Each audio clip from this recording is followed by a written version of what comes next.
এই আহসান মোল্লা একজন ক্রিমিনাল। তৃণমূল কংগ্রেসে কেবলমাত্র শুধু রাজনৈতিক নেতার ভূমিকা পালন করে। এত বড় স্পর্ধা, এত বড় বুকের পাটা, ও থানার সামনে দাঁড়িয়ে প্রশাসনের সামনে দাঁড়িয়ে সে সাংবাদিকদেরকে মারে। এবং তার রোগ কি ক্যামেরার সামনে আমরা দেখেছি। সাধারণ মানুষের উপরে যেভাবে অত্যাচার করেছে, সে আর তার এত বড় বুকের পাটা তৈরি হয়ে গিয়েছে যে সাংবাদিকদেরকে সে ধরে ঠেঙায়। আর পুলিশ প্রশাসন এইরকম একটা কুখ্যাত লোককে ছেড়ে রাখে কি করে? প্রশাসনে থাকার কারণে এই শওকত মোল্লা এই আহসান মোল্লার উপরে মাথার উপরে হাত রেখেছিল বলে ও নিজেকে শের মনে করত। সে সাধারণ মানুষের উপর অত্যাচার করেছে, করতে করতে এমন জায়গায় দাঁড়িয়েছে। ও আজকে কি আমরা দেখতে পেয়েছিলাম যে আহসান মোল্লা সে সাংবাদিকদের মেরেছে থানার সামনে।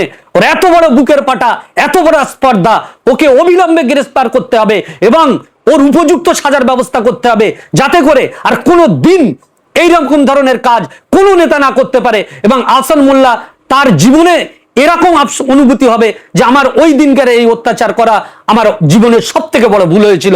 আমি প্রশাসনের কাছে বলবো, সেদিনকার সেই অভিযোগের উপর ভিত্তি করে এই আহসান মোল্লাকে ঘাড় ধাক্কা দিয়ে ওকে থানার মধ্যে ঢোকানো হোক এবং তাকে কোর্টে চালান দিয়ে আইনের মাধ্যমে জেলের ব্যবস্থা করা হোক। আহসান মোল্লা ও একজন ডিড রাইটার, জমি জায়গার বিভিন্ন লোকে রেজিস্ট্রি করে খেত, এটাই ছিল তার কর্ম। আহসান মোল্লার আহামরি কোনো আয় রুজি রোজগার অন্য কোনো কিছু ছিল না বলে আমরা যতটুকু জানি। কিন্তু তৃণমূল কংগ্রেস ক্ষমতায় আসার পরে অনেক দিন ধরে তৃণমূল কংগ্রেসে যোগ দেওয়ার জন্য এবং প্রভাব খাটানোর জন্য চেষ্টা করছিল, কিন্তু পেরে উঠছিল না, যেহেতু এখানে কাইজার মোল্লার নেতৃত্বে ভাঙড় 1 নম্বর ব্লক চলছিল। কিন্তু যখন নওশাদ সিদ্দিকী আসলো এবং তারপরে যখন মমতা ব্যানার্জি শওকত মোল্লাকে ভাঙড়ের দায়িত্ব দিল, তখন থেকে এই আহসান মোল্লা শওকত মোল্লার খুব কাছের লোক হয়ে গেল এবং শওকত মোল্লা এই আহসান মোল্লাদেরকে দিয়ে ভাঙড়ে বিভিন্ন রকমের অপকর্মের কাজ শুরু করেছিল। এই আহসান মোল্লা তৃণমূল কংগ্রেসের ক্ষমতায় আসার পর সে ভাঙড়ের 1 নম্বর ব্লকে বিভিন্ন রকমের অত্যাচার করেছে। অসংখ্য ছেলে মেয়েদের রুজি রোজগারের জায়গা থেকে তাদেরকে বিতাড়িত করেছে। অসংখ্য মানুষের জমি জায়গা জোর করে দখল করে নেওয়ার অভিযোগ তার উপরে আছে। অনেক মহিলারা, অনেক পুরুষরা তার দ্বারা প্রতারিত হয়েছে এবং অত্যাচারিত হয়েছে বলে আমাদের কাছে ভুরি ভুরি রিপোর্ট আছে। এবং শুধু তাই নয়, তার নামে বিভিন্ন জায়গায় কমপ্লেন হয়েছে, থানাতেও কমপ্লেন হয়েছে। অর্থাৎ এই যে আহসান মোল্লা, তার লাস্ট পরিচয় এরকম একটা জায়গায় দাঁড়িয়েছে, তিনি একজন সমাজ বিরোধী। এই সমাজ বিরোধী তকমা তার গায়ে লেগেছে। রাজনৈতিক নেতা কেবলমাত্র তিনি রাজনৈতিক নেতার সামনে ছিলেন, কিন্তু প্রকৃতপক্ষে ভাঙড় 1 নম্বর ব্লকে তিনি যত রকমের লুটপাট করা যায় তিনি করেছিলেন। যত রকম সরকারি প্রকল্পের পয়সা কাটমানি খাওয়া যায় সেই ব্যবস্থা তিনি করেছিলেন এবং কাটমানি খেয়েছিলেন এবং থানার সমস্ত সাঙ্গপাঙ্গদেরকে নিয়ে সেই কাজে তিনি নিয়োগ করেছিলেন। এবং 1 নম্বর ব্লকে প্রচুর পরিমাণের মানুষ তারা তাদের অধিকার থেকে বঞ্চিত হয়েছিল। তার প্রকাশ্য উদাহরণ হিসেবে আমি বলতে পারি যে 1 নম্বর ব্লকে পঞ্চায়েত নির্বাচন সময় 1 নম্বর ব্লকের বিরোধীরা সেখানে কোনো প্রকারের নমিনেশন করতে পারেনি এবং সেই নমিনেশন করতে না পারার পিছনে যে সব থেকে বড় দোষী ছিল তার নাম ছিল এই আহসান মোল্লা।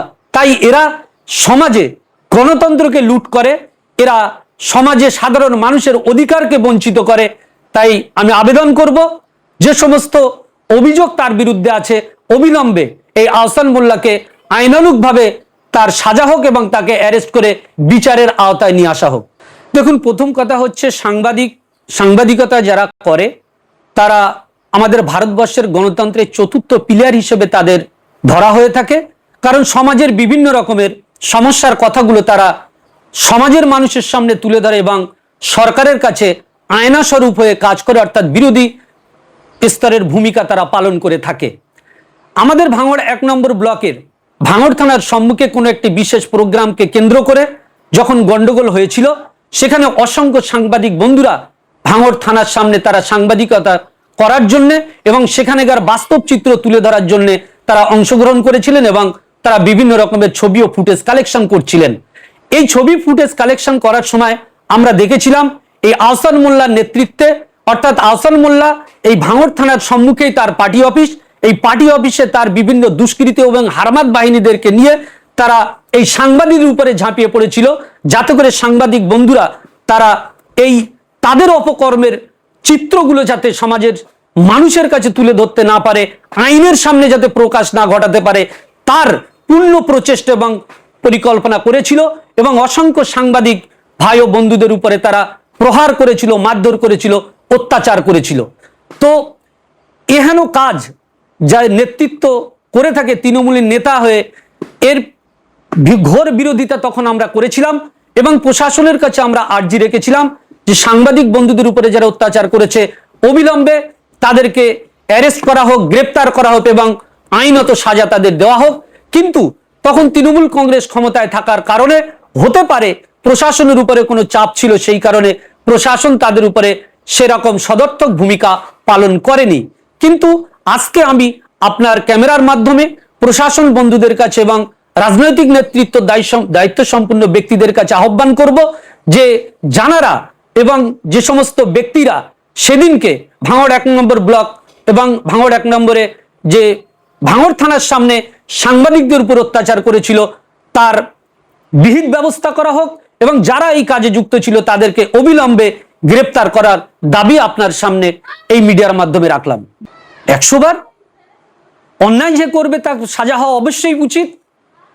আইনের কাছে যখন আমাদের সাধারণ মানুষের, যারা নিপীড়িত, নির্যাতিত, অত্যাচারিত মানুষের কাছে সব থেকে বড় জায়গা হচ্ছে প্রশাসন অর্থাৎ থানা।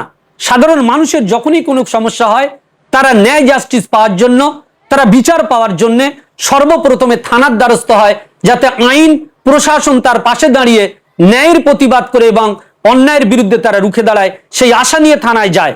কিন্তু আফসোসের বিষয় আমরা দেখেছিলাম সেদিনকে সাংবাদিক বন্ধুদেরকে যখন পেটানো হয়েছিল, আমরা সাংবাদিক বন্ধুদের মাধ্যমে আমরা শুনেছিলাম সেখানে একটা তারা থানায় অভিযোগ দায়ের করেছিল, কিন্তু তার বিহিত ব্যবস্থা আজও পর্যন্ত আমরা দেখতে পেলাম না।